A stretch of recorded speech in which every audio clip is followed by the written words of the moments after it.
Hello बच्चों, चलिए प्रश्न को पढ़ते हैं और समझते हैं। यदि sine square theta minus alpha गुणा कॉस अल्फा बराबर हो cos square theta minus alpha गुणा साइन अल्फा बराबर m sine alpha cos alpha हो, तब सिद्ध कीजिए कि मापांक एम का जो मान होगा वो 1/वर्गमूल 2 से बड़ा या उसके बराबर होगा। प्रश्न को हल करने से पहले हम प्रश्न के लिए मुख्य अवधारणा लिख लेते हैं। तो इस प्रश्न के लिए मुख्य अवधारणा जिसकी सहायता से हम इस प्रश्न को हल करेंगे, मुख्य अवधारणा में हम प्रश्न से संबंधित कुछ सूत्रों को लिखेंगे, जिसमें पहला सूत्र जो है वो याद रखें आप कि साइन ए प्लस बी का सूत्र का प्रयोग यहाँ पर किया जाएगा। साइन ए प्लस बी होता है sign A cos B plus cos A sine B. तो आप इस सूत्र को इस प्रश्न के लिए याद रखें। दूसरी बात, ये जानकारी भी आपको होना चाहिए कि साइन थीटा का अधिकतम और न्यूनतम मान कितना होता है। तो हम इस बात को भी कह सकते हैं कि साइन थीटा का जो मान होता है वो -1 और 1 के मध्य होता है या उनके बराबर भी हो सकता है। इस आधार पर हम कोसेक थीटा का मान भी यहाँ लिख सकते हैं कि यदि कोसेक थीटा की बात होगी तो कोसेक थीटा का जो मान होता है वो क्या होता है, ये मान हमारा कोई भी वास्तविक संख्या हो सकता है, परंतु -1 और 1 के मध्य ये नहीं होता है। तो इस बात को भी आप यहाँ पर समझिएगा। कॉस थीटा जो है बिलोंग्स टू आर माइनस, और छोटे कोष्टक में लिखा गया है -1, 1। आइए अब हम जो प्रश्न में दिया है उसे लिख लेते हैं। प्रश्न हमारे पास है sine square theta minus alpha, और उसके बाद लिखा गया है कॉस अल्फा बराबर है cos square theta minus alpha, और उसके बाद है साइन अल्फा बराबर दिया गया है एम साइन अल्फा, और उसके बाद हो जाएगा कॉस अल्फा। ये हमें दिया गया है, हम इसे समीकरण 1 बना सकते हैं। अब हम प्रथम और अंतिम को लेके और फिर द्वितीय और अंतिम को लेके हल करेंगे। तो अब हम इसको ऐसा भी लिख सकते हैं,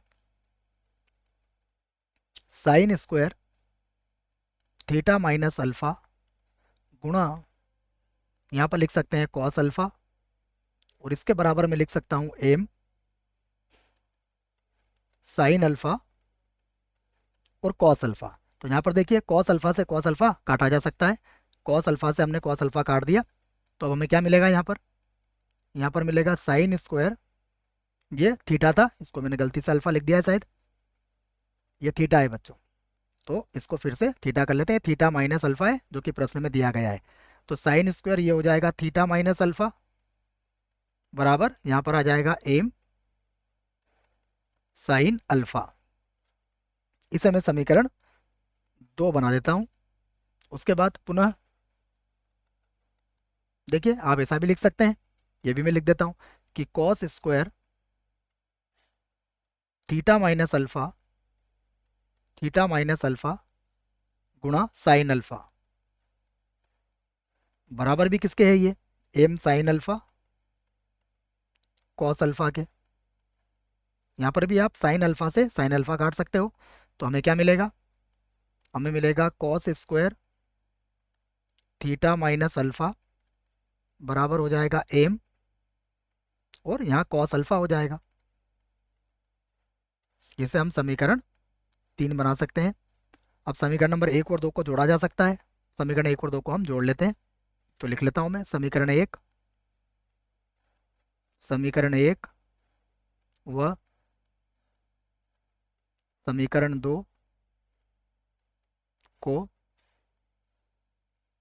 जोड़ने पर, जब हम इन्हें जोड़ेंगे तो क्या बनेगा, ये हो जाएगा sine square theta minus alpha plus का हो जाएगा cos square theta minus alpha, इधर देखिएगा, फिर हो जाएगा m sine alpha plus m cos alpha, जैसे भी लिखना चाहें आप, एम साइन अल्फा और प्लस हो जाएगा एम कॉस अल्फा। हमें पता है sine square theta minus alpha plus cos square theta minus alpha, इसका मान किसके बराबर होगा, 1 के बराबर होगा। यह सर्वसमीका है, यहाँ से हम एम को कॉमन ले सकते हैं। तो यहाँ पर बनेगा साइन अल्फा और प्लस हो जाएगा कॉस अल्फा। अब यहाँ पर हमें थोड़ी सी ट्रिक लगाना पड़ेगी। हमें 1/वर्गमूल 2 का या वर्गमूल 2 का यहाँ पर मैं भाग लगा देता हूँ। तो मैं लिख भी देता हूँ कि वर्गमूल 2 से वर्गमूल 2 का भाग देने पर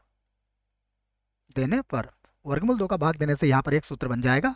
तो देखिए क्या होगा, ये हो जाएगा 1/वर्गमूल 2, 1/वर्गमूल 2 बराबर होगा m, और यहाँ पर आ जाएगा 1/वर्गमूल 2 साइन अल्फा प्लस 1/वर्गमूल 2 और ये होगा कॉस अल्फा। तो ये हमने जानबूझ के किया है। अब यहाँ पर सूत्र बनाएंगे हम साइन a प्लस बी का। आप दो सूत्र बना सकते हैं, या तो कॉस का भी सूत्र बना सकते हैं और साइन का भी बना सकते हो। हम साइन का बनाना पसंद करेंगे। यहाँ पर ये होगा m साइन अल्फा, उसके बाद 1/वर्गमूल 2, ये कॉस 45 डिग्री का मान होता है, तो कॉस पाई/4 इसको लिखा जा सकता है, प्लस यहाँ पर देखिए साइन ए कॉस भी बना लिया है मैंने। अब कॉस है तो कॉस अल्फा को आगे लिख देता हूँ, और 1/वर्गमूल 2 को लिख दूंगा मैं साइन पाई/4। ये सूत्र कौन सा है, ये मैंने यहाँ लिखवा दिया है आपको। साइन ए प्लस बी का सूत्र यहाँ पर ये बन रहा है, तो मैं इसको साइन ए प्लस बी लिख सकता हूँ। 1/ ये हो जाएगा वर्गमूल 2 और बराबर यहाँ पर हो जाएगा m, और ये हो जाएगा साइन बन जाएगा ये अल्फा प्लस पाई/4, ये बन गया। अब आप साइन को बराबर के उधर ले जा सकते हैं, तो ये क्या बन जाएगा, कोसेक बन जाएगा। तो यहाँ से मैं m का मान निकाल देता हूँ। तो m बराबर हमारे पास हो जाएगा 1/वर्गमूल 2, और ये क्या हो जाएगा, कोसेक कितना था, अल्फा प्लस पाई/4, अल्फा प्लस पाई/4 है। अब देखिए हम जानते हैं, यहाँ पर लिख देते हैं हम लोग कि हम जानते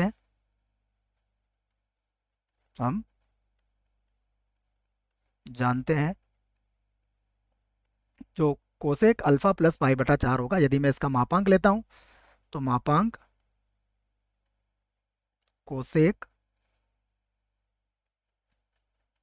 अल्फा प्लस पाई/4,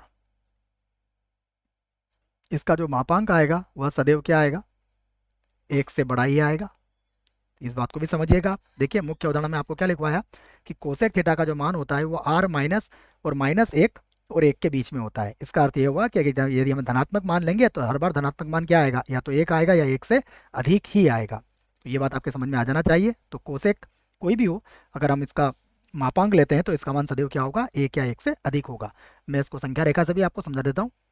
देखिए यदि हम संख्या रेखा की बात करें तो संख्या रेखा पर आप इस बात को इस प्रकार से समझिएगा कि यहाँ पर मान लीजिए -1 है और यहाँ पर मान लीजिए 1 है, तो हमें मान किधर मिलेगा, हमें इसका कुछ मान तो इधर मिलता है और इसका कुछ मान आपको इधर मिलेगा।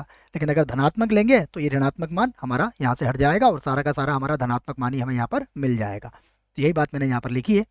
अब हमें क्या चाहिए वो देखते हैं हम। हमें यहाँ पर 1/वर्गमूल 2 का हम यहाँ पर भाग लगा सकते हैं। तो यहाँ पर मैंने क्या करा, इसको लिख दिया 1/वर्गमूल 2 मापांक कोसेक पाई प्लस पाई/4, और इधर भी हम लिख सकते हैं 1/वर्गमूल 2।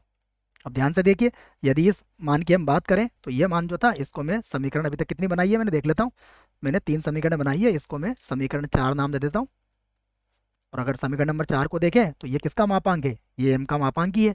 तो इसको हटा के मैं क्या लिख सकता हूँ, m का मापांक, और ये बड़ा या बराबर होगा किसके, 1/वर्गमूल 2 के। यहाँ पर हम कारण दे देते हैं, हमने समीकरण 4 का प्रयोग यहाँ पर किया है, यही हमें सिद्ध करना था। यहाँ पर हम लिख सकते हैं सिद्ध हुआ। आशा करता हूँ बच्चों आपको इस प्रश्न का उत्तर समझ में आया होगा। धन्यवाद।